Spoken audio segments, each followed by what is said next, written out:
In fact, if I had the opportunity to let everybody in this room borrow $1 million under one condition, let's say the condition is that we as a group, or we have a committee that's going to make sure that you only use that money for good stuff, right? So if you're going to go waste it on something silly, we're not going to let you do that, right? So let's say we had a committee, Pacola Brown's on the committee, Chris Grant, V Snight, Dwayne's on the committee, right? Fanny's got a 790 credit score. She ain't gonna let you do nothing stupid, right? So me and Fanny and everybody else and Charles Johnson, we all decide you have to fill out a form and get approval on what you're going to do with the million, right? That's the condition. But everybody in this room can borrow $1 million. Do you know I would sign up for that deal in a second?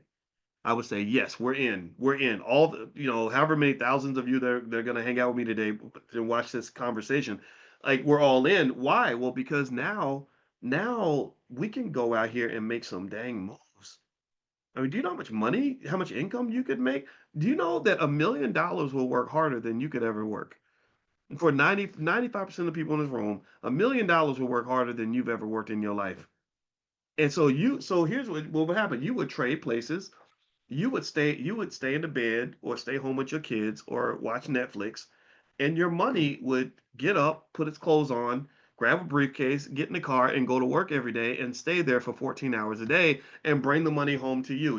You would be pimping your money. You would be the pimp, right? So because you would be getting all the money and doing none of the work, and the money will be out there on the corner bringing every dollar right back to you. And so I want you to pimp your ride. I want you to pimp your bank account, pimp your wealth, and let your wealth do the work, right? So that million, literally, if you, especially those of you that are in the options class, right? The prime members, you know what I'm talking about, right? If you had $1 million in cash that you could then go and invest safely in stocks, you could probably generate 150, $200,000 a year easily, right? So having access to capital, that's everything. That is the most that to me that should be the ultimate goal. For access to capital, and then that opens the door to you controlling the capital. That's better than accessing, right? But if I had a choice between accessing a lot of capital or controlling a little bit, I'd rather access a lot because eventually help me own a lot, right? The key to ownership a lot of times is just getting access to a financial vehicle that will allow you to accelerate your ability to create income, which then gives you the opportunity to build wealth.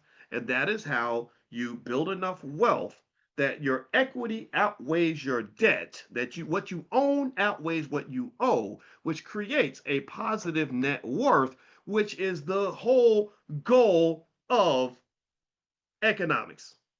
The whole goal at the end of the day is, did I score enough touchdowns? I played in this game, and the debt is the other team, and my wealth is my team. Did my wealth exceed my debts and give me a positive net worth? Did I score more points than the opposition? And if the answer is yes, then congratulations. You're now living the American dream, at least financially. At least financially, you're living the American dream at that point because you've got a positive net worth and you're able to then hand the ball off, pass the baton to the next generation, and then they're able to come in ahead of the game as opposed to playing from behind. That's what it is. So yeah, access to capital is big. So this is where credit scores can be beneficial. But remember, credit score is not as good as collateral. Your real goal is to have collateral.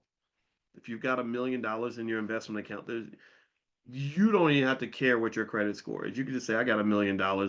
My loan to value ratio is 0.5. So I'd like to get a $500,000 line of credit, please. And the bank is going to say, yes, sir. Yes, ma'am. That's it. They're not going to say, well, what is your credit score? You got a 640 or, nah, credit scores are for people that ain't got no wealth.